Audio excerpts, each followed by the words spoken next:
सलाकुल बहन, आप क्या हाल है आपके? बस अल्लाह का शुक्र है। मैं कादर बात कर रहा हूँ जी कादिर भाई, कैसे हैं आप? कैसे, ठीक हो?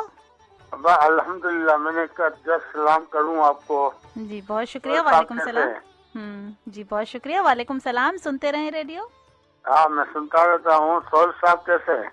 ये बैठे हैं मेरे सामने। इनको सलाम कह देना कि भाई कादर ने फोन किया था। जी जी वो सुन रहे हैं। हल्की सी मुस्कुराहट है इनके चेहरे पर।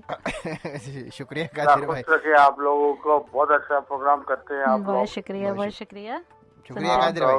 अगर मैं कॉल करूँगा दोबारा, कोई बात हुई तो मैं जरूर कॉल करूँगा। जी जी जी जरूर। जरूर। बहुत बहुत शुक्रिया कादिर भाई, बहुत बहुत शुक्रिया। जी अल्लाह हाफिज। तो मैं कह रही थी, मैं लिसनरों को अपने, इसलिए मेरे ख्याल में मैं 6 साल से यहाँ टिकी हुई हूँ कि कुछ ऐसी मेरे में बात थी या एक ऐसी खूबी का जिक्र करूंगी जिसकी वजह से शायद लोगों से मेरी इतनी दुश्मनी नहीं बढ़ी कि लोग मुझे आउट कर दें रेडियो से। तो कुछ अपनी एक खूबी का जिक्र करूंगी जो आपको इस गज़ल के ज़रिए मैं जो सुनाने लगी हूँ आपको समझ आ जाएगी कि मैं किस खूबी का जिक्र कर रही हूँ। हम टॉक शो में भी तेरा चर्चा नहीं होने देते। आप लोगों को पता है मैं शिकागो के कई किस्से कहानी फैमिलीज के बताए, लेकिन एक मेरे में खूबी है कि मैं नाम नहीं लेती किसी का। तो उसी पे मैंने लिखा है कि हम टॉक शो में भी तेरा चर्चा नहीं होने देते, तेरे तजर्बों को भी रुस्वा नहीं होने देते। कुछ तो हम खुद भी नहीं चाहते शोहरत अपनी, कुछ तो हम खुद भी नहीं चाहते शोहरत अपनी, और कुछ दुश्मन भी ऐसा नहीं होने देते। अजमतें अपने चिरागों की बचाने के लिए अक्सर, अजमतें अपने चिरागों की बचाने के लिए अक्सर, ये लोग किसी और के घर में उजाला भी नहीं होने देते। कुछ ऐसे लोग भी हैं। मुझको थकने नहीं देता ये मोहब्बत का पहाड़। ये इसमें मैं जिक्र कर रही हूँ हमारे लिसनरों की मोहब्बत का जो मुझसे रखते हैं वो। मुझको थकने नहीं देता ये मोहब्बत का पहाड़, मेरे लिसनर्स मुझे बूढ़ा नहीं होने देते। उम्मीद है आप लोगों को पसंद आई होगी। बहुत अच्छी। मेरे पे वैसे एक शायरी आप पे लिखना ड्यू है, लेकिन क्योंकि आज सारा दिन इतना बिजी रहे कि कुछ लिख नहीं सका, लेकिन मैं आपके लिए नेक्स्ट वीक के शो में कुछ ना कुछ डेफिनेटली अपनी तरफ से आपके लिए ज़रूर शायरी लिखूंगा। शायरी मेरा भी शौक है, आपका भी शौक है। मैं ज़्यादातर पॉलिटिकल शायरी लिखता हूँ, लिखता रहा हूँ, लेकिन कभी कभी कोई कुछ गज़लें जो है ना वो मैंने आप पे भी लिखी हैं जो शायद सुनने वालों को मैं काफ़ी दफ़ा सुना भी चुका हूँ। एक विंग जोन में दाखिल होते हैं। विंग जोन के लिए आज फ्री आपको मील देने के लिए बहुत आजकल चर्चे हैं इनके, ज़बिया हलाल विंग्स के पूरे शहर में बहुत चर्चे हैं। आज हमने भी एडिशनल डिशेस में विंग जोन से विंग्स मंगाए हुए थे जो हमारे मेहमानों ने बहुत पसंद किए। आप भी जाएं, ज़रूर ट्राई करें। 2115 ब्लूमिंगडेल रोड, ग्लेंडर लाइट्स का फ़ोन नंबर है 6306352280। जी मुझे यहाँ पर फेसबुक पे काफ़ी हैप्पी बर्थडे की विशेस आ रही है। अली अवान, गुलाम अली पंजवानी और 8 अदर्स, फरजाना हसन और बहुत सारे लोगों ने दिए, हिना त्रिवेदी, बहुत सारे लोगों ने दिए। बहुत बहुत शुक्रिया आपका मुझे विश करने के लिए। सोनी दत्ती और अनैब, अस्सलाम वालेकुम। वालेकुम सलाम। Rubina, happy birthday. Happy birthday आपको भी बहुत। आपकी तो आज है, मेरी तो कल है, लेकिन आपकी तो आज प्रेजेंट है। शुक्रिया जी, बहुत बहुत। जी अब बूढ़े हो गए। हाँ, हम तो एक्सपेक्ट कर रहे थे कि शायद आप बाहर गए हुए होंगे। आपके हस्बैंड जी क्या कर रहे हैं? एक्चुअली हम लोग बाहर ही गए थे। अच्छा अच्छा, फिर तो डिनर ठीक है। बर्थडे का डिनर खा के आ गए। कुछ कहना चाहूंगी। जी जी बोलें, बिल्कुल। नफरतों के बाजार में जीने का अपना ही मजा है। लोग रुलाना नहीं छोड़ते, हम हंसना नहीं छोड़ते। वाह वाह, ये तो बिल्कुल मेरे पर सूट करता है। बहुत बहुत शुक्रिया इस शेर का मेरे लिए। और बहुत आप इसी तरह मुस्कुराती रहें। अल्लाह पाक आपको सारी खुशियां दे, आपके बच्चों की और आपको, और इसी तरह आपके सामने कोई तस्वीर बन के बैठा रहे। आमीन सुम्मा आमीन। किस तस्वीर की बात हो रही है रुबीना जी? शुक्र करे, कह रही यही तस्वीर रहे, ये नहीं कहा कि तस्वीर बदल जाए। अल्लाह ना करे। चले आप दोनों मुस्कुराते रहे इसी तरह। हाँ ये तो है बिल्कुल। हम लोग आपको रखे। हम लोग की जब नई नई शादी हुई थी ना, तभी भी लोगों ने ये कहना शुरू कर दिया था कि ये कपल बहुत अच्छा लगता है, दोनों बराबर के लगते हैं हर चीज में। आपने जो कहा कि इसी तरह तस्वीर बने बैठे रहे, तो मैं अब तो मेरी जो है ना वो शायरी बनती है रुबीना जी। आप रेडियो बंद करें, मेरी शायरी सुने आपकी इस बात पे। शुक्रिया बहुत बहुत जी। चलिए, मेरे सामने बैठी रहें, मुझे तो आप पर एक गजल लिखनी है। ओहो। आपकी बातों पर, तमाम लफ्जों पर मुझे एक नसर लिखनी है। अच्छा, नसर पे आ गए। अच्छा चलें बोलें। आपकी नादानी पर आपकी दीवानगी पर, आपकी मासूमियत पर, आपकी ज़हानत पर मुझे एक तहरीर लिखनी है। वाह वाह। मेरे सामने बैठे रेडियो करती रहें, टॉक शोज करते रहें, मुझे टॉक शोज पर एक तहरीर लिखनी है। वाह वाह वाह। ये बेताख्ता जो होती है ना शायरी, वो ऐसी शायरी थी। बहुत बहुत शुक्रिया रुबीना जी, आपको भी, आपकी फैमिली को भी। अब इससे पहले कि आगे बढ़े, और मेरे टॉक शो में बहुत कम टाइम रह गया है, मैं ये कहना चाहूंगी, एक सवाल मेरे इस टॉक शो के मतलब ही कि आप क्या समझते हैं कि एक कहावत है, एक मुहावरा, एक प्रोवर्ब है, वॉट एवर यू से, कि नादान दोस्त से दाना दुश्मन अच्छा है। इसके आपको कहीं ये बात सुन के कोई जहन में ऐसा ख्याल आता है, कोई ऐसा वाकया जो आप शेयर करना चाहें, जो आपके इस प्रोवर्ब को सुन के या इस कहावत को सुन के आपके जहन में क्यों आता है, ये कि हम क्यों कहते हैं कि नादान दोस्त से दाना दुश्मन अच्छा है? ये महज कहावत ही है कि वाकई हमारी प्रैक्टिकल लाइफ में हमसे ऐसे बहुत से लोग टकराते हैं जो हमारे लिए नादान दोस्त और मुसीबत साबित होते हैं, और वाकई नादान दोस्त से कहते हैं कि दाना दुश्मन की दोस्ती अच्छी है। तो आप मुझे ज़रूर बताइएगा, अपना शेयर कीजिए। इससे पहले कि मैं टॉक शो शुरू करूं, मेरा आज के टॉक शो का टॉपिक ही यही है, नादान दोस्त और दाना दुश्मन। एक इब्राहिम भाई की जो है ना वो गाने की फरमाइश भागी है, भीगी भीगी रात, लेकिन उस फरमाइश को मैं प्ले करने से पहले एक विंग जोन का सवाल है, फ्री मील जीते। गुर्दे, इंसानी गुर्दे बड़ी अहमियत के हामिल होते हैं, बहुत ज़रूरी काम करते हैं। अगर गुर्दे ख़राब हो जाए इंसान के तो डायलिसिस पे चले जाते हैं, और वीक में 1-2 दफ़ा डायलिसिस कराने पड़ते हैं। अल्लाह ना करे किसी की गुर्दे की प्रॉब्लम हो, लेकिन बहरहाल हो जाती है। पाकिस्तान में तो गुर्दे चुरा भी लिए जाते हैं। किसी को नौकरी का झांसा दे के लेके गए, बेहोश किया, वो जब उठा तो उसके पता चला उसका गुर्दे ही गायब है। गुर्दे की प्रॉब्लम बहरहाल अमेरिका में भी है, 5-5 साल वेटिंग टाइम होता है किसी को डोनेशन का इंतजार करते करते, और तकरीबन 50% जो पेशेंट्स हैं वो ही डोनेशन रिसीव कर पाते हैं, और 50% जो है ना वो वेट ही करते रह जाते हैं पूरी लाइफ और उनको नहीं मिलते। तो आज का सवाल जो है मेरा सामीन वो ये है, जो इतनी मैं किडनी की गुर्दे की बातें कर रहा हूँ, वो ये कि दुनिया में एक ऐसा मुल्क भी है, वाहिद मुल्क है दुनिया में, that's the only country in the world जहाँ पे गुर्दों की खरीदो फरोख्त लीगली है। जी हाँ, आप बार्गेन कर सकते हैं, गुर्दे खरीद सकते हैं, गुर्दे बेच सकते हैं, कानूनन डील बना सकते हैं। वैसे मैंने सुना है उस कंट्री में गुर्दा जो है ना वो एक एवरेज प्राइस जो है वो $3,000 है, विच इज़ नथिंग। अगर आप अमेरिका में रहते हो तो $3,000 में गुर्दा खरीद लेना नॉट अ बिग डील। और वहाँ ऐसा भी होता है कि कोई लोग गुर्दे की डील बना रहे होते हैं, कोई किसी को 5,000 में बेच रहा होता है, और दूसरा कोई आ जाए बोले मैं 10,000 देता हूँ, ऐसा भी होता है।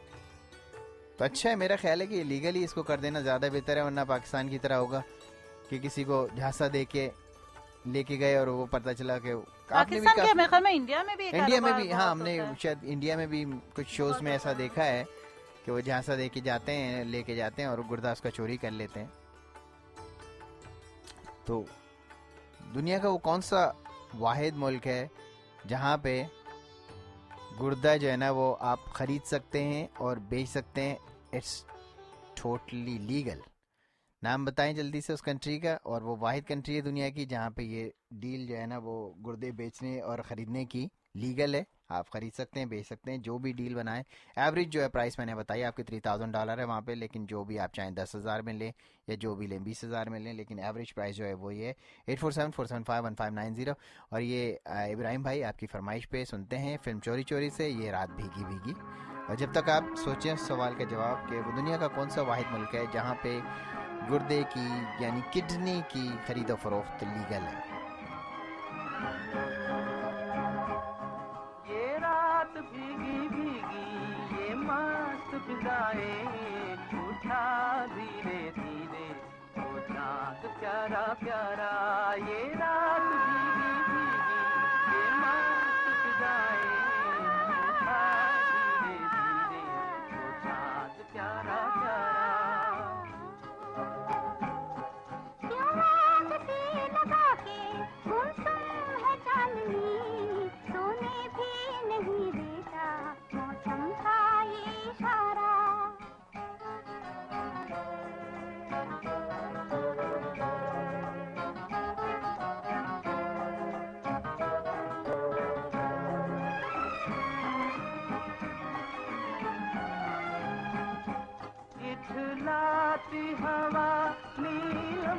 का गगन कलियों पे ये बेहोशी की नमी,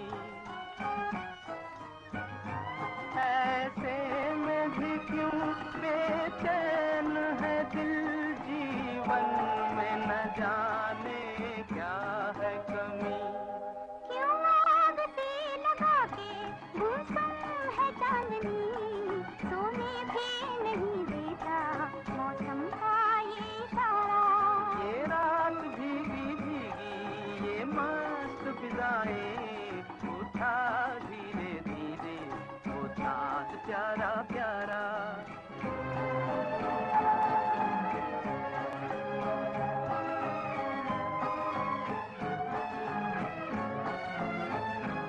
जो दिन के उजाले में न मिला, दिल ढूंढे ऐसे सपने को।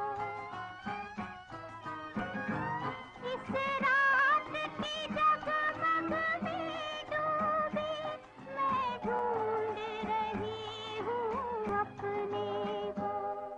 ये रात भीगी भीगी ये मस्त फिजाएं, उठा धीरे धीरे वो चाँद प्यारा। सोनी धरती और अनर। अस्सलाम वालेकुम। वालेकुम सलाम। मैंने जवाब देना था ईरान। ईरान जवाब दूर से। जी रुबीना जी, आपने तो बर्थडे पे फिर मैदान मार लिया अपने। ये कैसे पता चलता है आपको ये सारी, ये इतनी अच्छी आपकी जनरल नॉलेज कैसे है? ये मुझे आज आप ये आज राज सीक्रेट खोल ही बता ही दे। दें, ये आप कैसे इतना हाँ, कुछ चीजें जो है वो राज में ही रही हैं। अच्छा राज में रहने। अच्छा, आपके बर्थडे का एक गाना ड्यू है, कुछ 2-3 मिसरे सुन लीजिए गानों के। और ये आपका जवाब बिल्कुल दुरुस्त है और हाँ, आप you're the win winner। Zone का फ्री मील जीत गई हैं। जब भी 3-4 मील जमा हो जाए एक साथ जाके सब पूरी फैमिली के साथ खा लिएगा। ये आपने दूसरा जीता है ना, आप गई थी विंग जोन। नहीं, असल में मेरा पाँव को चोट लगी हुई थी, मैं कहीं भी नहीं निकल सकी बाहर। अभी तो जा सकते हैं, तो फिर जरूर हाँ, जाइएगा। हाँ? एक कल आध परसों हफ्ते। ही तो उतरा है मेरा प्लास्टर, तो अब मैंने चलना शुरू किया। अच्छा अच्छा, तो फिर अगर आराम आ जाए तो फिर जरूर जाइएगा। आपने दूसरा मील जीत लिया है विंग जोन का। बहुत बहुत बहुत शुक्रिया। शुक्रिया। Thank you कुछ so चीजें much। राज में रहने दें। ओके, बिल्कुल अल्लाह सही जवाब है। अल्लाह हाफिज। ईरान जो है ना वो वाहिद कंट्री है जहाँ पे गुर्दों की यानी कि किडनीज की खरीदो फरोख्त लीगली है। अच्छा,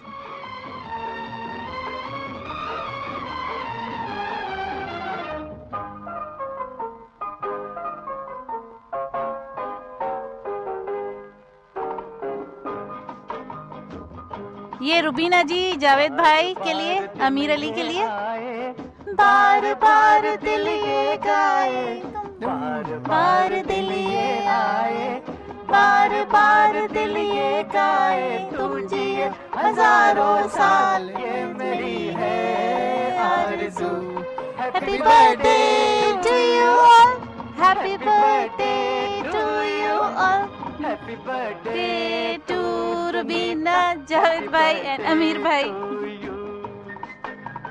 बार बार दिन ये आए, बार बार दिल ये गाए, तू जिए हजारों साल, ये मेरी है आरज़ू। Happy birthday to you, happy birthday to you, happy birthday. जी ये तो थी हमारे सुनने वालों को बार बार दिन ये आए। ये बार बार दिन 6 साल से तो आ रहा है और देखें कितने कितने और सालों तक आता रहेगा। बहुत बहुत शुक्रिया आप तमाम सुनने वालों का। और लेंगे कमर्शियल ब्रेक, उसके बाद फिर टॉक शो और कुछ होंगे पॉलिटिकल तबसरे। और पॉलिटिकल तबसरे में आपको पता है ना क्या गर्मा गर्मी हुई है, थोड़ी सी उस पर बात करेंगे, आपसे भी इज़हार ख्याल करेंगे कि क्या आप क्या समझते हैं उस बारे में। और सोफिया आपका सवाल जो था ना वो दोबारा दोहरा दें कि नादान दोस्त से दाना दुश्मन अच्छा, कुछ आपने ऐसे हाँ, कुछ पूछा नादान था? दोस्त और दाना दुश्मन में फर्क बता दीजिए कि आप क्यों समझते हैं कि नादान दोस्त से दाना दुश्मन की दुश्मनी अच्छी है दोस्ती से। तो ये इसका क्या मतलब है आपके ये नजदीक? तो इस मैंने भी proverb कभी का नहीं क्या सोचा। मतलब? नादान दोस्त मेरा ख्याल है बेवकूफ़ होता है, कुछ नादानी में आपको हाँ, नुकसान पहुंचा देता है। हाँ। दाना पता नहीं, आई डोंट नो। बहरहाल वो आपका कोई जो भी जवाब है इसमें लेंगे कमर्शियल ब्रेक। आर के कारपेट्स एंड फ्लोरिंग, जी हाँ, सारे शहर में घूम के देख लें, आपको आर के कारपेट्स एंड फ्लोरिंग जैसे प्राइस कहीं नहीं मिलेंगे और आपकी तलाश खत्म होगी आर के कारपेट्स एंड फ्लोरिंग पे ही आके, क्योंकि मेहनत ज़्यादा करते हैं, प्रॉफिट कम रखते हैं, तो इसीलिए यहाँ पे आपको कारपेटिंग और दूसरी रक्स वगैरह बहुत अच्छे रीजनेबल दाम में मिल जाती हैं। इनका एड्रेस है 6346 नॉर्थ क्लेमाउंट एवेन्यू क्लेमाउंट और डिवान के कॉर्नर पर है। रग और कारपेटिंग चेंज जो है वो ज़रा एक्सपेंसिव आइटम है, तो आप पहले सर्च अराउंड कर लें और फिर उसके बाद आप आ जाएं यहाँ पे रविंदर सिंह रवि के पास जो आर के कारपेट्स में होते हैं। इनका फ़ोन नंबर है 773-988-0348। पूरे शहर से अच्छे प्राइस आपको यहाँ मिलेंगे। सुपर गिफ्ट एंड ग्रोसरी जो लोकेटेड है 23 वेस्टवान एवेन्यू शिकागो। शुक्रिया बहुत बहुत इफ्तिखार भाई, आपका जो पान था लास्ट वीक, जो पान आपने दिए थे बहुत अच्छे थे, बहुत मज़ा आया। और मैं ये गारंटी से कहता हूँ कि इफ्तिखार भाई से अच्छे पान पूरे शिकागो में कोई नहीं बना सकता। आपको अगर अपनी किसी भी तकरीब में कोई भी मेहमानों को पान खिलाना हो तो आप नंबर नोट कर लें 773-817-9791। ये इनका नंबर है, आप इनको कॉल कर दें। आपके पास चाहे 1000 लोगों की तकरीब हो या 100 लोगों की या 50 लोगों की हो, जितने भी हो आप उनको सिर्फ कॉल कर दें। अगर आपके मेहमानों को तकरीब के बाद पान खाने हैं हॉल के बाहर, ये अपने स्टॉल लगाएंगे, आपको जिस तरह के भी आपके मेहमानों को पान खाने होंगे वो आपको देंगे। और इनके पास कड़ी पत्ते भी हैं फ्रेश, फ़ोन कार्ड्स भी हैं, ज़रूर इनको आप कांटेक्ट करें 773-817-9791। इटालियन एक्सप्रेस ने ख़वातीन को वीकेंड पर खाना पकाने की छुट्टी दे रखी है और ख़वातीन बहुत खुश हैं इस छुट्टी से। जुम्मा हफ्ता इतवार को दोपहर 12 बजे से शाम 4 बजे तक बुफे लगते हैं इटालियन एक्सप्रेस ग्लेंडल हाइट में, जो इसमें 24 से ज़्यादा रिवायती इंडियन पाकिस्तानी खाने और ग्रिल आइटम्स होते हैं बुफे में इनके पास। पूरी फैमिली के साथ वीकेंड का लुत्फ़ उठाएँ। इटालियन एक्सप्रेस में आके 1199 में तरह तरह के खानों के मज़े उड़ाएँ, जो लोकेटेड है 2041 ब्लूमिंगडेल रोड ग्लेंडल हाइट्स। जब यहाँ जाएंगे आप तो विंग जोन भी जाएं, दोनों ही बराबर है, इटालियन एक्सप्रेस भी और विंग जोन भी। साबरी निहारी शुरू से अब तक खानों का एक जैसा मेयार साबरी निहारी ने रखा है बरकरार। पूरी साबरी निहारी फाइन डाइनिंग का शाकार, पूरी फैमिली के साथ पाकिस्तानी खानों का लुत्फ़ उठाएं। जब भी अच्छे खाने का दिल चाहे साबरी निहारी चले। इनका एड्रेस है 2500 वेस्टवान एवेन्यू शिकागो। और कैटरिंग या रिजर्वेशन के लिए आप उनको कॉल कर सकते हैं 773-465-3272 या उनकी वेबसाइट विजिट करें www.sabrinihari.com। जी सोफिया, मैं ये आपका हमारे जो टॉक शो शुरू हो रहा है, टॉक शो के स्पॉन्सर हैं अवामी बाज़ार, और उसके लिए मुझे क्वाइट होना पड़ेगा 7 सेकंड का डिले हमारे दूसरे कंप्यूटर से। तो अवामी बाज़ार आज के टॉक शो के स्पॉन्सर हैं।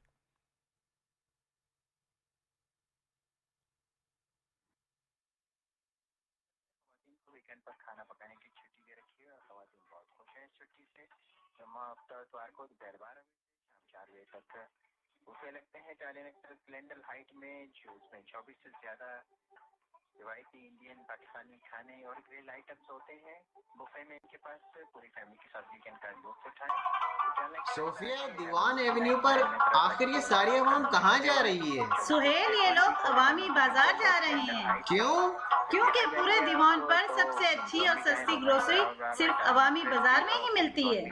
ज़बिया हलाल गोश्त है इनके पास? ऐसा एथेंटिक ज़बिया हलाल के गैर ज़बिया साबित करने वालों को $50,000 का इनाम रखा गया है, जो गुज़िश्ता 10 साल से किसी ने नहीं जीता। आप ग्रोसरी और गोश्त लें, मैं वेस्टर्न यूनियन से पाकिस्तान पैसे भिजवा कर आता हूँ। अवामी बाजार वेस्टर्न यूनियन के ऑथोराइज्ड डीलर भी है, आप पैसे यहाँ से भी भिजवा सकते हैं। इनका एड्रेस है 2340 वेस्ट दीवान एवेन्यू शिकागो और इनका फ़ोन नंबर है 773-274-2333। क्या बात है, क्या बात है अवामी बाजार की। अवामी बाजार। जी, ये तो हमारा ऐड था, हमारे स्पॉन्सर हैं हमारे टॉक शो के अवामी बाज़ार। और अब सीरियस बातों की तरफ आते हैं। खैर किसी ने जवाब नहीं दिया, इसलिए कि शायद उनको मेरा सवाल थोड़ा सा मुश्किल लगा या शायद शेयर करने के नहीं, आप अगर सच बात पूछें तो इसका जवाब मेरे पास भी नहीं है। हालांकि मैं समझता हूँ कि मेरी हर चीज़ में बड़ी नज़र होती है और हर चीज़ का मेरे पास बड़ा लॉजिकल आंसर होता है, लेकिन इस जो आपने जो सवाल किया कि दाना दोस्त दाना दुश्मन से जो है ना, वो क्या कहते हैं उसको, नादान दोस्त या दाना दुश्मन। नादान दोस्त दाना दुश्मन, ये कंपैरिजन क्या समझते हैं, आपके लिए कौन सा अच्छा है? ये कंपैरिजन क्यों किया जाता है मुझे खुद भी नहीं पता इसका। चलें तो आज कुछ सीरियस बात करते हैं। आज का मेरा टॉपिक नादान दोस्त या दाना दुश्मन। आज का सवाल जो मैंने आपसे पूछा कि आपके ख्याल में ये कहावत किस हद तक सही है कि नादान दोस्त से दाना दुश्मन ज़्यादा अच्छा होता है, और इस कहावत का क्या मतलब है। मैं अगर इस कहावत पे बात करूं तो ये कहना चाहूंगी कि नादान दोस्त का मतलब होता है कमअकल, बेवकूफ या मोटी अकल वाला इंसान जो समझता है कि दुनिया में उससे ज्यादा कोई अक्लमंद नहीं और खुशफहमी में हर वक्त मुब्तला रहता है, और इस खुशफहमी और बेअक्ली की वजह से वो अपनों के लिए अक्सर वबाल जान बन जाता है। ऐसे नादान दोस्त को हम इसलिए भी खतरनाक कहते हैं, जिसके बारे में आप एक और भी हिंदी कहावत है जो अगर मैं कहूँ तो कि घर का भेदी लंका ढाए। जो ऐसे नादान दोस्त होते हैं उनकी सबसे बड़ी कमजोरी ये होती है कि अगर आप उनको कोई सीक्रेट बताएं तो ये समझ लें कि जैसे ही आपके मुंह से जो बात निकली वो पूरे शहर में पता चल जाएगी। तो ऐसे लोग ना ट्रस्टवर्दी होते, ना आप उन पे भरोसा कर सकते। स्पेशली मुसीबत के वक्त आप उन ऐसे लोगों को अगर अपना दोस्त समझ के अपना कोई राज शेयर करते हैं तो ये वो लोग होंगे जो इस राज को हजारों की कीमतों में बेच देंगे। मैं जिस इंसान की कहानी आपको बयान करने लगी हूँ तो मुझे समझ नहीं आता कि मैं उसको नादान दोस्त कहूँ या चालाक लोमड़ी कहूँ। आपने चालाक लोमड़ी और खरगोश की कहानी तो सुनी होगी कि एक लोमड़ी बड़ा ट्राई करती रहती है, बड़े अरसे तक छुप के देखती रहती है, खरगोश को पकड़ने की कोशिश करती है, लेकिन आपको पता है कि जब खरगोश भागते हैं तो वो बहुत तेज भागते हैं और ऐसे वो झाड़ियों में गायब हो जाते हैं। तो वो बड़ा ताक लगा के बैठी रहती कि मैं इस खरगोश को पकड़ के खाऊं। जब उसे कुछ समझ नहीं आता तो वो क्या करती है कि वो एक तरकीब लड़ाती है कि वो कहती है खरगोशों को कि आज मैं तुम्हारे को बहुत अच्छा खाना बनाने लगी हूँ, घर में बहुत अच्छी चीजें बना रही हूँ, तो मैं आज तुम लोगों को दावत देती हूँ, तो तुम लोग आओ। फिर जब वो दावत के लिए आते हैं 4-5 खरगोश, तो वो कहती है कि अब मैं डायरेक्टली हमला करूंगी तो ये तो भाग जाएंगी मेरे हाथ से। फिर तो वो जिन पाटलों पे पाटले होते हैं, वो लकड़े के बने हुए बेंचेस जो इस पे बिठाते हैं मेहमानों को, पहले के जमाने में बिठाते थे, उसको बिल्कुल गर्म कर देती है और गरम गरम तवे की तरह गरम गरम उसको कर देती है। और जैसे ही वो खरगोश बैठता है वो उस पर चिपक जाता है और वो फिर भागने के काबिल नहीं रहता, फिर वो मजे से उसको खाती है। तो मैं जिस खातून की बात करने लगी हूँ, मेरे नजदीक लोग समझते हैं कि वो एक नादान दोस्त है, इससे कि शायद लोग इतनी गहराई में इन बातों को नहीं लेते, या बहुत से जिंदगी के मसाइल है जिसकी वजह से हमें कुछ बातों पे हम ध्यान नहीं देते। लेकिन मेरे नजदीक वो एक चालाक लोमड़ी है, खुदगर्ज लोमड़ी, चालाक लोमड़ी, जिसे सिर्फ और सिर्फ खुदगर्जी है तो अपने शोहरत की भूख मिटाने से। अब वो लोमड़ी आजकल नए नए शिकार के चक्कर में नजर आ रही है। इस लोमड़ी ने अपना एक ग्रुप बनाया हुआ है जो मिलजुल कर लुटा हुआ माल बराबर बराबर हिस्सा बांट कर खाते हैं। अगर कुछ लोग इनकी चालाकियों को समझ भी लेते हैं तो इस बात पर हैरत ज़दा होते हैं कि कुछ लोग इतने बेहिस कैसे हो सकते हैं कि अपने मतलब के लिए और शोहरत की भूख मिटाने के लिए अपनी मिट्टी, अपने मुल्क से भी दगा करने के लिए तैयार हो जाते हैं। अपना मुल्क किसे प्यारा नहीं होता। मैंने हमेशा कहा है कि जिस धरती पे आप पैदा होते हैं उसकी मोहब्बत आपके जिस्म में दौड़ने वाले लहू के एक एक कतरे में मौजूद होती है, फिर चाहे वो इंसान अपनी धरती और अपने मुल्क में सिर्फ चंद साल ही क्यों ना रहा हो। वो मोहब्बत, अपने वतन की मोहब्बत उसके दिल में हमेशा जिंदा रहती है। हमारा मुल्क बेचने वालों की लिस्ट वैसे ही बहुत लंबी है और उसमें इस मोहतरमा का इजाफा हमारे लिए बड़ा ही शर्मनाक है। ऐसे लोगों को तो मुल्क से दरबदर करके गद्दार करार दे देना चाहिए, और उन्हें मेरे बस में हो तो मैं उन्हें हमेशा के लिए कैद में डाल दूं और उनके मुंह पे ऐसी टेप लगाऊं कि बोलूं कि अगर अच्छी बात करोगे, मुल्क के फायदे की बात करोगे तो ये टेप खुलेगी, वरना हमेशा यही रहेगी। मुमताज कादरी की फांसी ले ले, किस कदर खामोशी से हुई। फैसला सही था या गलत मैं इस बहस में नहीं पढ़ूंगी, इसलिए कि कुछ बातें अगर हम अल्लाह ताला पे छोड़ दें तो वो ज्यादा अच्छा होता है। इसमें बहस में मैं नहीं पढ़ना चाहूंगी, मगर मीडिया को कवरेज पर पाबंदी यकीनन पामरा का बहुत दानिशवराना फैसला था, और ये कदम नहीं उठाया गया होता तो इंटरनेशनल मीडिया ने पता नहीं इसको किस किस्म का रंग दिया होता। अब आपको मैं स्टोरी सुनाने लगी हूँ जिस खातून के बारे में। एक खातून है जिसके बारे में मैं नाम आपको बाद में बताऊंगी, आप खुद ही शायद जान लेंगे। उसने अपने बारे में, जब उसने एक स्टेज पर आई, एक प्रोग्राम, एक वेबसाइट है inktalks.com, inktalks पे अगर आप जाएं तो इन मोहतरमा का मैं जब नाम बताऊंगी तो आप फिर उसकी वेबसाइट पे जाके देख सकते हैं, inktalks पे। उसने बताया कि मैं एक इकोनॉमिक्स पढ़ के इकोनॉमिक्स मेरा सब्जेक्ट था, मैं कॉलेज में थी। मैं एक मीडियम साइज का ख़ानदान से ताल्लुक़ रखती थी, यानी मिडिल कास्ट वाले जो होते हैं, यानी ना गरीब ना अमीर, तो ऐसे ख़ानदान से ताल्लुक़ रखती थी। मेरे सब्जेक्ट्स में इकोनॉमिक्स शामिल था, कहीं भी मैंने ऐसा कोई सब्जेक्ट नहीं लिया था जिससे मैं कोई एडिटर बन जाती, या पॉलिटिकल साइंस मैंने नहीं लिया था, या मैंने सोशल वर्कर का कोई सब्जेक्ट नहीं लिया था, सोशल वर्क का। लेकिन मैं एक बड़े अपने आप को बड़ा हमदर्द महसूस करती थी, मुझे दुनिया के दुखों से बहुत हमदर्दी होती थी। मैं कहीं भी कोई चीज़ ऐसी पढ़ लूँ तो मुझे बड़ा अफसोस होता था। अब अगर आप इस खातून की बात करें, तो अगर कोई इंसान, कोई खातून अगर ऐसी है, या मेरे जैसी ही समझ लें कि जो एक रहम दिल रखती हैं, तो मैं हमेशा ये चाहूँगी कि मैं लोगों को सुधारूं और किसी तरह इस तरह करूं कि मैं लोगों के लिए कुछ भलाई का काम कर सकूं। तो जाहिर बात है, मेरे सब्जेक्ट में जैसे कि मैंने अगर भलाई का सोचा, तो मैंने सोचा कि बहुत से इंसान जो एक मेंटल कंडीशन होती है जिसकी वजह से डिप्रेशन, सुसाइड, ये सब करते हैं, तो इसीलिए मैंने सोचा कि मुझे साइकोलॉजी पढ़ना चाहिए।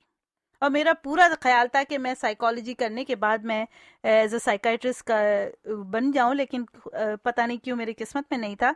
तो मास्टर्स करने के बाद मुझे मौका नहीं मिला, मेरी शादी हो गई सोहेल से, और फिर बच्चों के बाद इतना मौका नहीं मिला।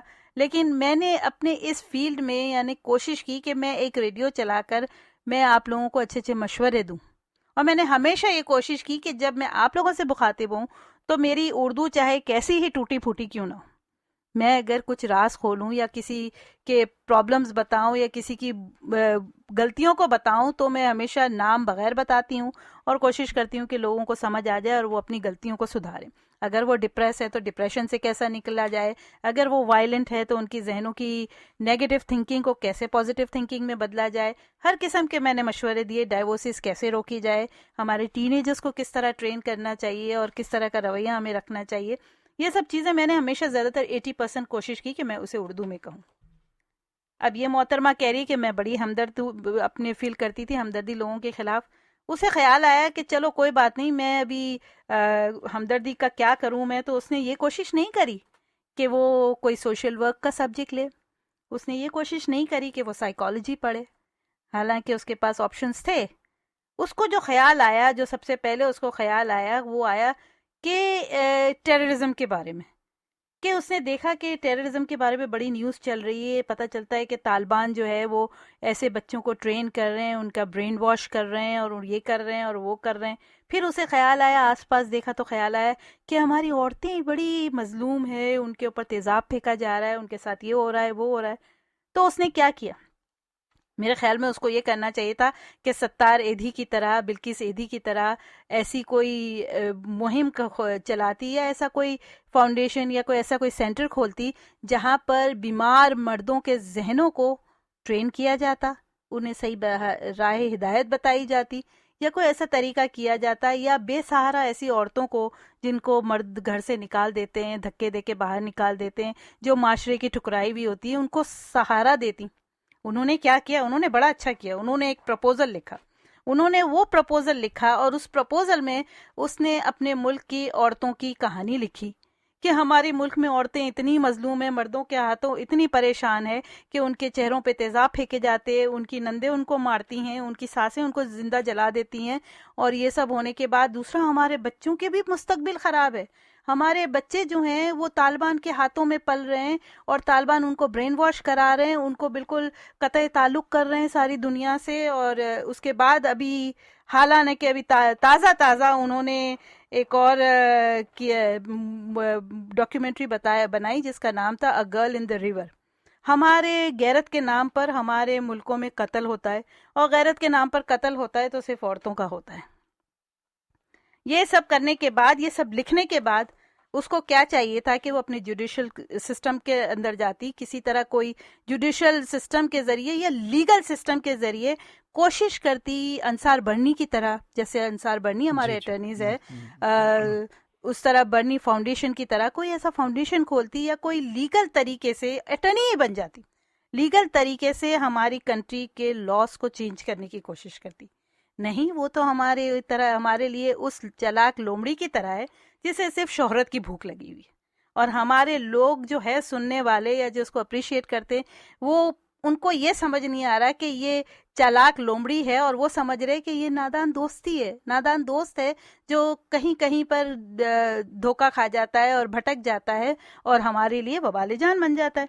तो उन्होंने वो बनाई, प्रपोजल लिखा, और उन्होंने 80 प्रोडक्शन हाउसेस को भेजा।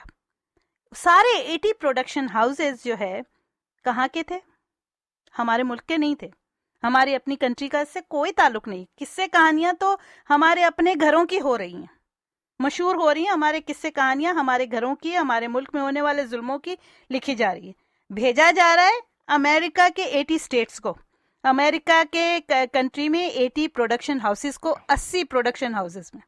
अब उस पे आप ये मुहावरा ठीक हो रहा है कि नहीं कि घर की लंका, घर का भेदी लंका ढाए। बिल्कुल, अब रिलेटेड है, बिल्कुल सही है। तो ये आप देखें कि ये फिर नादान दोस्त, तो मैं इसको नहीं कहूंगी, टॉपिक तो मेरा नादान दोस्त है, लेकिन बहुत से लोग हमारे इस खुशफहमी में हैं कि ये जो कुछ खातून कर रही है ये नादान दोस्ती में कर रही है, ये असल में नादान दोस्त है।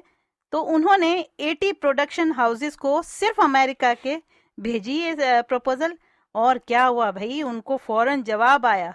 उनको जवाब आया अमेरिका के प्रेसिडेंट का, न्यूयॉर्क टाइम्स के। उन्हें इनवाइट किया गया न्यूयॉर्क आने के लिए। एक मिडिल क्लास खातून जो पढ़ाई कर रही है, जो सोच भी नहीं सकती थी ख्वाबों में कि भाई मैं अभी से कहाँ न्यूयॉर्क जाऊंगी, इतनी मुझे पॉपुलैरिटी मिलेगी। उनकी शोहरत की भूख एक ही टर्न में पूरी होने लगी, और सिर्फ उनको न्यूयॉर्क टाइम्स ने इनवाइट ही नहीं किया, बल्कि उनको फुल फाइनेंसिंग के लिए ऑफर की गई कि आप अपने मुल्क के खिलाफ जितनी भी फिल्में बनाएंगी, डॉक्यूमेंट्री जितनी भी बनाएंगी, वी विल फाइनेंस इट। और फाइनेंस के अलावा हम आपको इस बात पे कि अपने घरों के राज खोलने पर, घरों की फैमिली के राज खोलने पर, यानी अपने मुल्क को बेचने पर, आपको नोबेल प्राइज भी देंगे। उसकी 2 डॉक्यूमेंट्री को नोबेल प्राइज दिया गया, ऑस्कर अवार्ड दिया गया। देखें अब आप बोलें कि इसमें आप इसे नादान दोस्त कहेंगे, दाना दुश्मन कहेंगे, या उसे वो चालाक लोमड़ी कहेंगे। हम सब, बहुत से लोग पाकिस्तान में इस बात पे बड़े खुश हैं। अब उनका मैं बता दूं, a girl in the river, गैरत के नाम पर कत्ल होने वाले के बारे में है, और ये एक ऐसी लड़की की दास्तान है, सबा नाम की लड़की की, जिस पे डॉक्यूमेंट्री बनाई गई है, जो गैरत के नाम पे ख़ानदान वाले उसे कत्ल करके फेंक देते दरिया में, लेकिन वो मौजज़ाती तौर पर बच जाती है, और फिर जब वो बच के आती है तब वो लोगों को अपनी स्टोरी सुनाती है, जिसकी डॉक्यूमेंट्री इसने बनाई।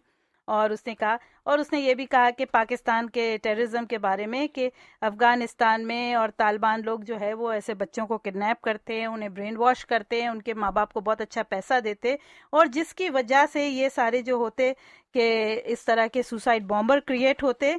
और उन्होंने उसको कहा कि तालिबान, उनकी डॉक्यूमेंट्री 2009 में जो आई उसका नाम था तालिबान एंड सुसाइड बॉम्बर्स, और उन्होंने कहा कि हमारे बच्चे जो बज़ाहिर अफगानिस्तान से ताल्लुक रखते या जो तालिबान को ज्वाइन करते, वो बच्चे नहीं है, वो आर ह्यूमन बॉम्ब्स।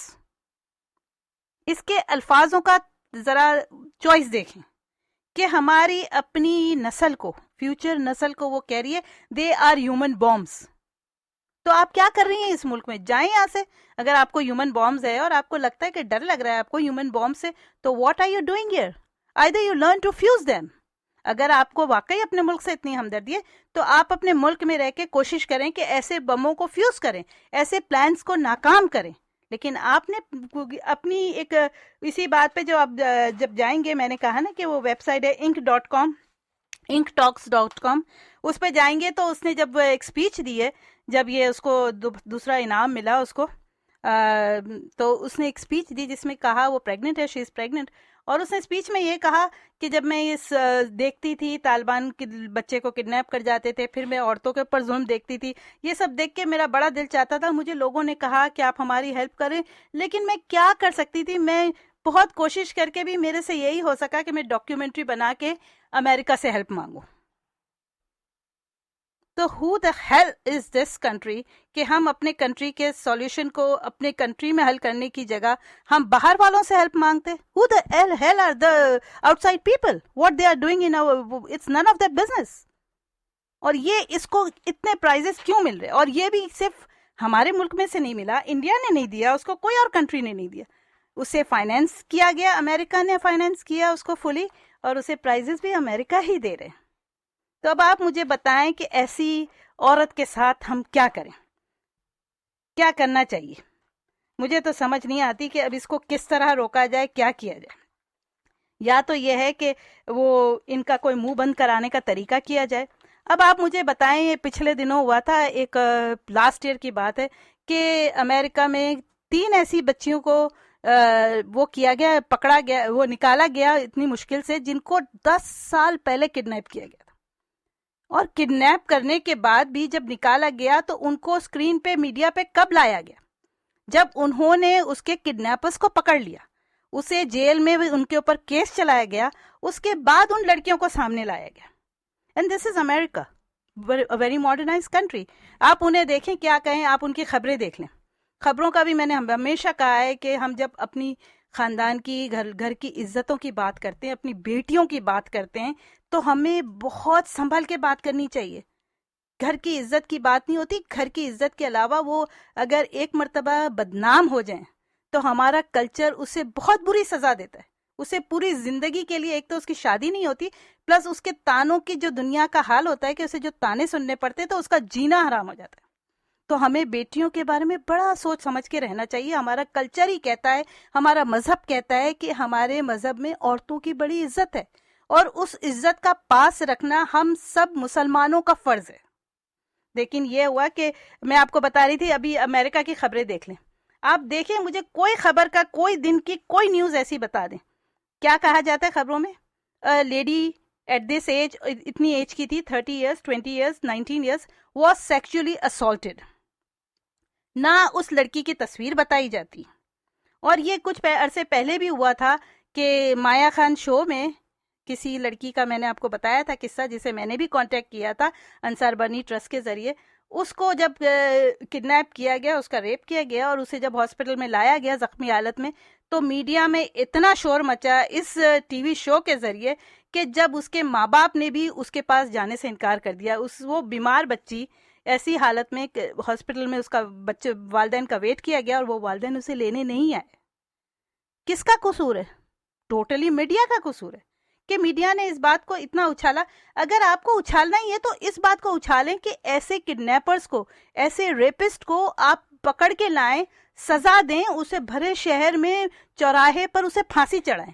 और उसके बावजूद भी मैं चाहूंगी कि इस बात पे पर्दा रहे कि वो किसकी बेटी है, कितनी उम्र है, क्या नाम है, और जो भी हो सके उस पे पर्दा रहना चाहिए। लेकिन ये तो कातिल तो पकड़े नहीं जाते, ना उसके कातिल पकड़े गए, ना कभी हमारे मुल्क में तो कोई कातिल पकड़ा ही नहीं जाता, कोई रेपिस्ट पकड़ा नहीं जाता, कोई मर्डरर पकड़ा नहीं जाता। और ये लोग तमाशा करने बैठते हैं। मुझे तो समझ नहीं आता कि टीवी पे ऐसे लोगों के पेरेंट्स को बुलाकर ये क्या उनका तमाशा कर रहे हैं, कि उनका मजाक उड़ा रहे हैं, कि क्या कर रहे हैं। अभी 2 दिन पहले, 3 मार्च को, 2-3 दिन पहले, नादिया खान शो, उसमें बताया गया कराची में एक 6 साल की लड़की पाकीज़ा, उसको किडनैप किया गया। 1 हफ्ते बाद उसकी लाश मिली, और वो शादी में गई हुई थी अपने बच्चों के, अपने माँ बाप के साथ, और उसकी 2 और बहनें थी, 3 बहनें थी, और वो 6 साल की बच्ची को शादी के हॉल से किडनैप किया गया, और 7 दिन बाद उसकी लाश एक पानी के टैंक में मिली, उसी शादी के हॉल में। अब आप बताएं, नादिया खान समझदार खातून, काफी अरसे से शो कर रही हैं, खुद भी माँ है, एक बच्चों की माँ है, 2 बच्चों की। उसे जरा भी एहसास नहीं हुआ जब उसने उन पेरेंट्स को मीडिया पे प्रोग्राम में बुलाकर उनके नाम के साथ बताया, उनकी बच्ची का बताया, और उन बच्चों, उन नादान, थोड़े कम पढ़े लिखे वालिदैन को समझ ही नहीं आए कि ये उनसे हमदर्दी की जा रही है या उनका तमाशा बनाया जा रहा है। और वो बेचारे अपनी दूसरी बच्ची को भी लेकर आए। उस टीवी में उस दूसरी बच्ची की सूरत भी बताई गई, और ये भी बताया गया कि उस मरने वाली की 2 बहनें और हैं। अब अगर आप कातिलों को नहीं पकड़ते, रेपिस्ट को नहीं पकड़ते, तो आप क्या ये ऑफर कर रहे हैं कि भाई अभी अभी इस आदमी की 2 बेटियां और भी है, उसने आपने पहली बेटी उसकी किडनैप किया, उसको रेप किया, कुछ नहीं कर सके वो, अब ये 2 बेटियां भी हाजिर हैं। क्या तमाशा कर रहे हैं आप? क्यों कर रहे हैं? क्या आप अकल से पैदल हैं, या आप मीडिया का इतना नाजायज इस्तेमाल कर रहे हैं? क्या आप लोगों को खुदा का खौफ नहीं है? मैं जियो वालों को कहूंगी, इनको जरा खुदा का खौफ नहीं है। पहले उन्होंने वो माया खान शो के जरिए ARY वालों ने किया, अब ये जियो ने भी शुरू कर दिया। क्यों वो अगर इतनी बेवकूफियां कर रहे हैं, या ये सिर्फ चालाक लोमड़ी की तरह ये जो शर्मीन उबैद ने किया, इसका तो कोई मुंह रोकने वाला नहीं है। काश कि मैं किसी तरह, मेरे पास पावर होता तो मैं इसका ऐसा मुंह तोड़ जवाब देती या मुझे मीडिया से आगे बढ़ने का मौका मिलता तो मैं इसका ज़रूर मुंह बंद कराती, अगर मेरे पास थोड़ा सा पावर होता तो। लेकिन हमारी हुकूमत क्या, अवाम क्या, सब के सब पता नहीं किस खुशफहमी में है, क्या समझ रहे हैं, इस बात पे खुश हैं कि इन्हें अवार्ड मिल रहा है, इनके एक प्रोड्यूसर को, डायरेक्टर को अवार्ड मिल रहा है डॉक्यूमेंट्री जिसने 2 बनाई। उन्हें अपनी बदनामी, बेइज्जती का ख्याल क्यों नहीं आ रहा? क्यों अवाम इस तरह आंखें बंद करके बैठी है, कुछ कहती नहीं है? क्यों उसे यूट्यूब पे बैन नहीं किया जाता? क्यों कुछ नहीं किया जाता?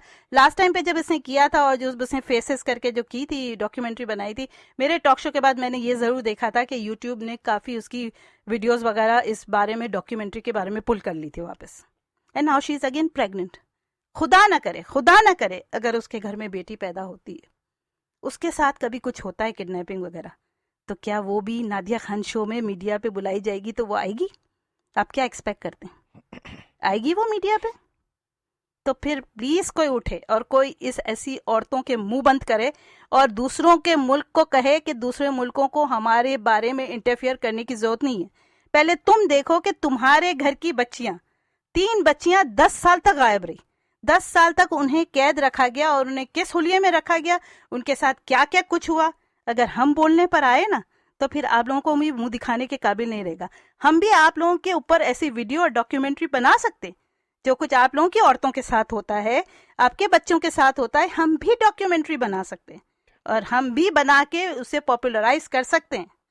इसीलिए हमारा मुंह ना खुलवाया जाए और हमारे मुल्क की ऐसी औरतों को खुदा के वास्ते कुछ अपनी शोहरत की भूख मिटाने के लिए अपने मुल्क को ना बेचें, अपने मुल्क की इज्जत पे दाग ना लगाएं, अपने घर की, अपने मुल्क की बेटियों को अपनी बेटियां, अपनी बहन समझें, इस तरह उनका मजाक ना उड़ाएं। कि खुदा ना करे कि इनका इस तरह मजाक उड़ाने पर नादिया खान को कहूंगी, मैं शर्मीन उबैद को कहूंगी कि कहीं कोई वाकया ऐसा ही कुछ आपके खानदान में न जन्म ले ले, फिर आप क्या करेंगे मुझे बताएंगे। मुझे बहुत अफसोस हुआ ये सब कुछ सुन के कि उसे अवार्ड भी मिला और इस तरह के उसने ह्यूमन बॉम्ब्स, हमारे बच्चों को ह्यूमन बॉम्ब्स कहा। बड़े शर्मनाक बात है। मैं तो समझ रही हूँ कि शर्मीन उबैद, अगर मैं अब ये मेरा टॉक शो यूट्यूब पर जाएगा तो उसका टाइटल होगा Sharmeen Obaid a shame for us, a shameful face for us. मैं इसे ये टाइटल दूंगी इंस्टेड ऑफ कोई अवार्ड देने के।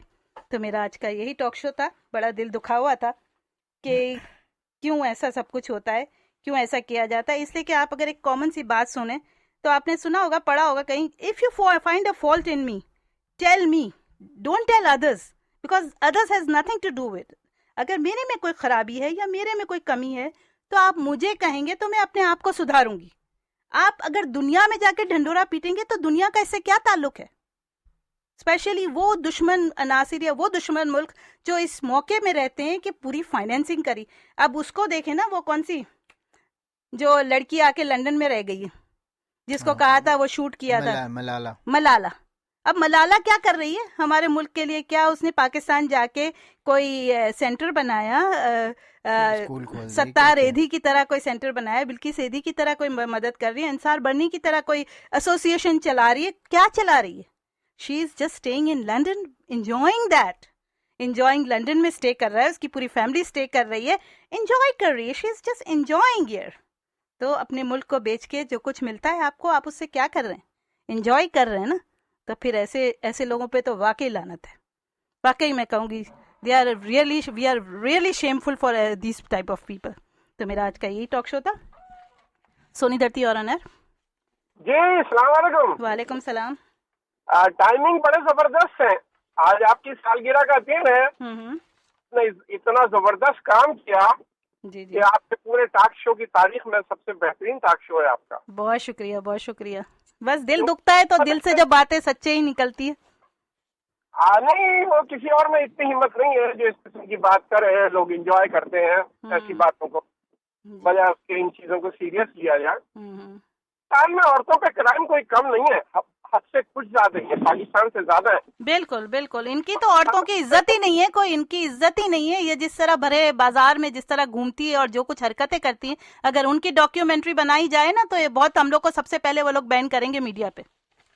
जी, हिंदुस्तान में ह्यूमन ट्रैफिकिंग, औरतों की और बहुत सारी चीजें, किडनैपिंग में तो वो नंबर 1 पर है, दिल्ली खास तौर पर। और वहाँ पे बहुत सारे केसेस होते हैं बच्चियों के साथ, औरतों के साथ। बिल्कुल। वो लेकिन सारी चीजों को जो है वो दुनिया के सामने नहीं आने देते। बिल्कुल। अपने मसले खुद ही सॉल्व करते हैं। उनके एनजीओ वगैरह हैं, सीरियसली हेल्प करते हैं, जिनको गवर्नमेंट कंट्रोल करती है। वो भी गवर्नमेंट के कंट्रोल में रह के काम करते हैं और कोई ऐसी चीज बाहर नहीं जाने देते जिसमें उनकी बदनामी हो। बिल्कुल।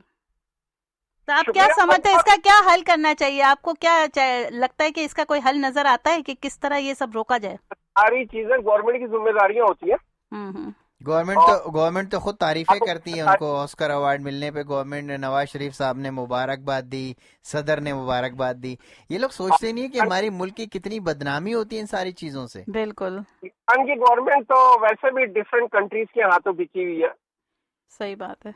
आधे अमेरिका के हाथ बिके हुए, कुछ चाइना के हाथ कुछ बिके हुए हैं। पाकिस्तान के तो सारे असासे दुनिया भर के पास है। पाकिस्तान के पास अपना तो कुछ नहीं है। उनको दूसरों की ही बातों को सुनना पड़ेगा, उन्हीं के हिसाब से चलना पड़ेगा। कुछ लोग हैं पाकिस्तान में जो कि काफी सीरियस काम कर रहे हैं, मगर उन लोगों को सामने नहीं लाया जाता ज्यादा। काफी लोगों ने छोटे छोटे घर जैसे और इदारे बना रखे हैं जहाँ पे वो बच्चों की टेक केयर करते हैं। जी, आई मीन सब तो बुरे नहीं है, डेफिनेटली लोग अच्छा काम भी कर रहे हैं, लेकिन जो इंटरनेशनल उनको सामने नहीं लाया जाता। बिल्कुल सही है। मैं यही कहने वाला था कि ये जो शर्मीन उबैद है, मैं कसम खुदा की खाता हूँ अपने रेडियो पे, अगर ये आरिफ कादरी बात कर रहा हूँ। जी आरिफ भाई। हाँ, मैंने आपका प्रोग्राम पूरा तबसरा बड़ी तफसील के साथ और बहुत बारीकी से सुना।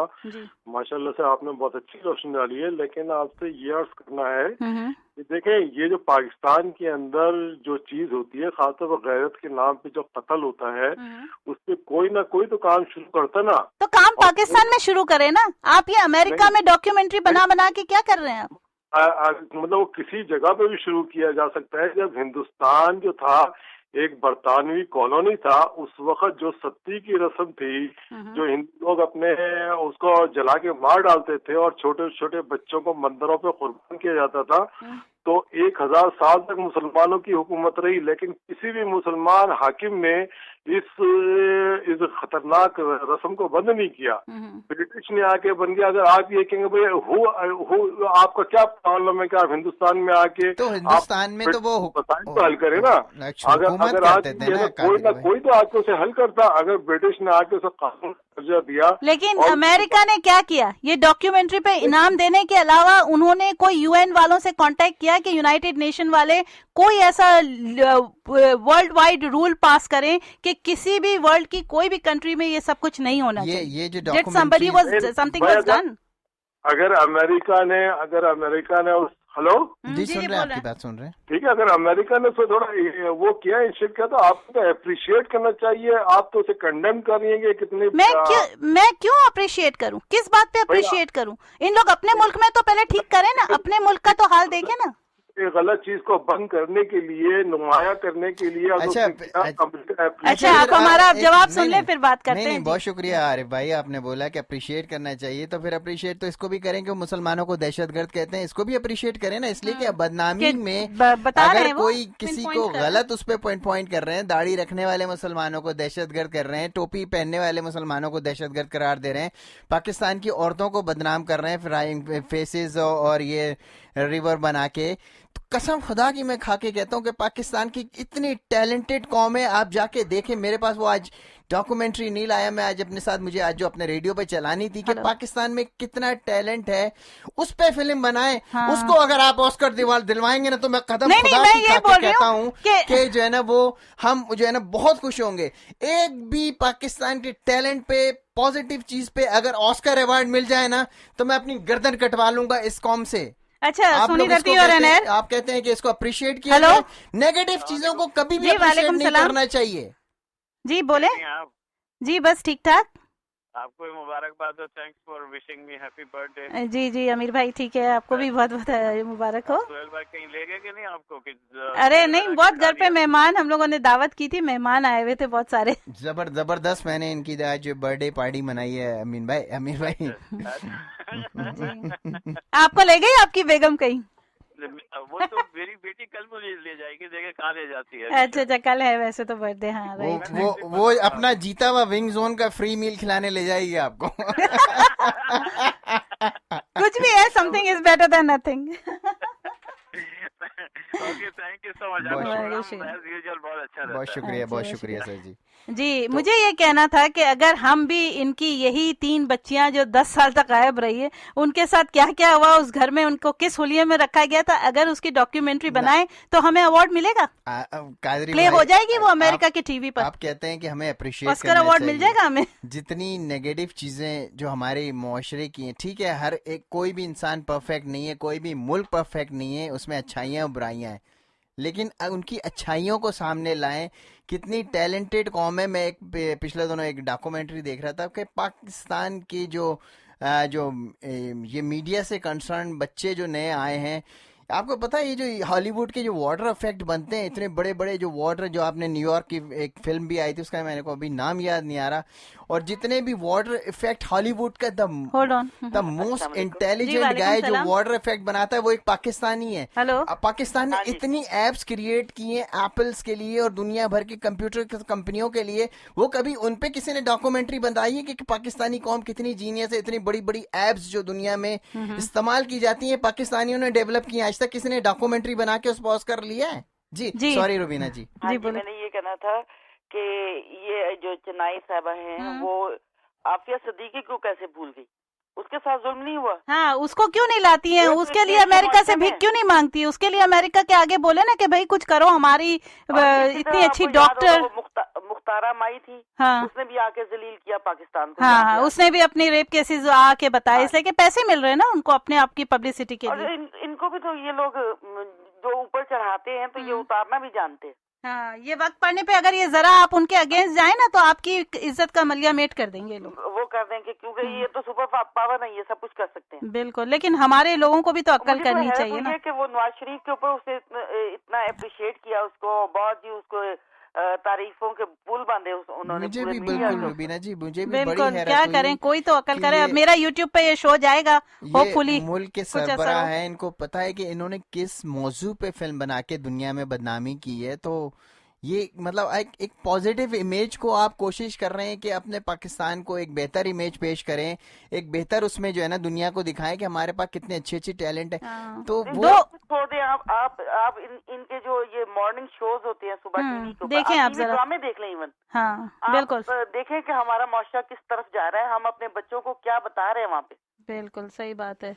अमेरिका में रहते हुए हमारे बच्चे फिर थोड़ा सा पर्दे के होंगे, उनको थोड़ी सी तालीम होगी इस्लामी। ये तो डांस कर रहे हैं और सब। अब इस एक फिल्म की वजह से जो भी अमेरिकन देखेगा वो आपको यही मैसेज देगा ना कि आप बोलेंगे आप कहाँ से हैं? पाकिस्तान। अच्छा रुबीना जी, एक और बात से। अच्छा, वहाँ औरतों पर बड़ा जुल्म होता है। मैंने एक फिल्म देखी थी जो है ना वो गर्ल इन द रिवर, उसमें दिखाया था कि औरतों को नहीं, मुझे आप पता है जवान बच्चे हैं वो कभी बात करते हैं तो मुझे हैरत होती है कि जब हम लोग वहाँ पे थे तो ये चीजें नहीं थी अभी। अच्छा, मुझे आप बताएं, एक रुबीना आपसे सवाल है कि नादिया खान शो में जो उन्होंने उसके पेरेंट्स को बुलाया, जो अपनी दूसरी बच्ची को भी लेकर आए थे, क्या उन्होंने सही किया नादिया खान ने? बिल्कुल गलत था। रीना, फैज भाई बाकायदा उन्होंने पेरेंट्स के नाम लिए और वो छोटी बच्ची को भी सामने स्क्रीन पे लाए। जब एक रेपिस्ट देखेगा कि हमने इसकी एक बच्ची को अगवा किया और कुछ भी नहीं हुआ, तो वो दूसरी बच्ची को भी अगवा करने की हिम्मत करेगा कि नहीं?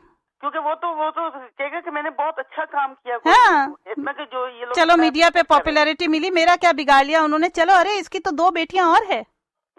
पता नहीं क्यों ये जुल्म है।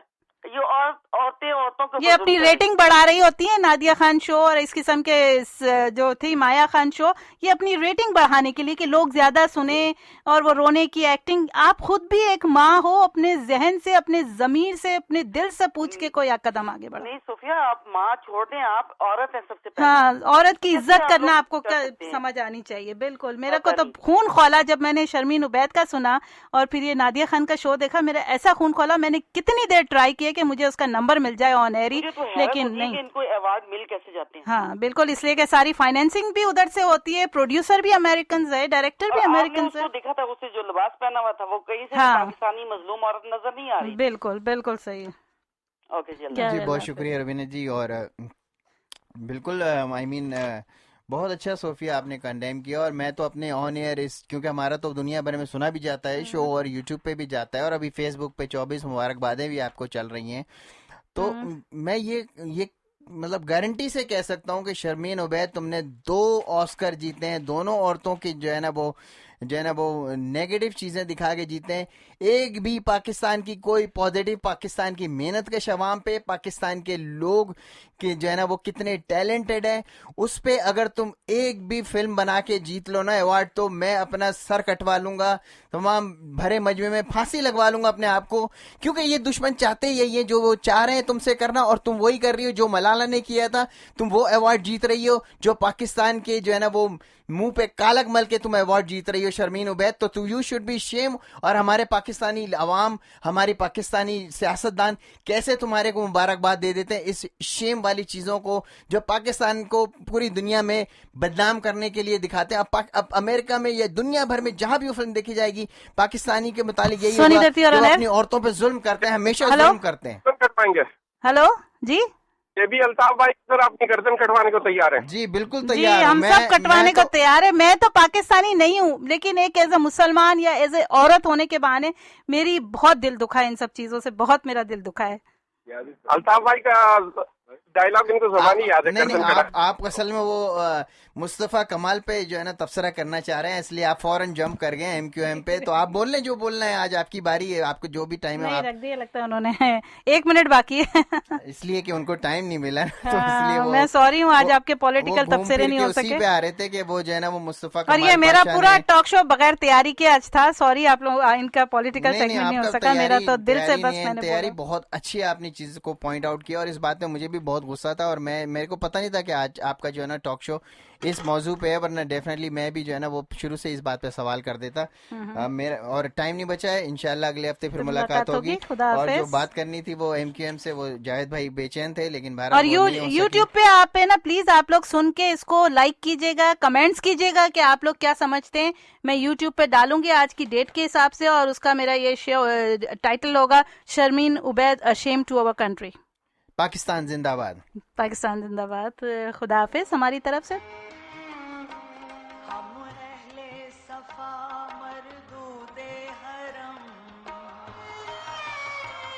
मसनद पे बिठाए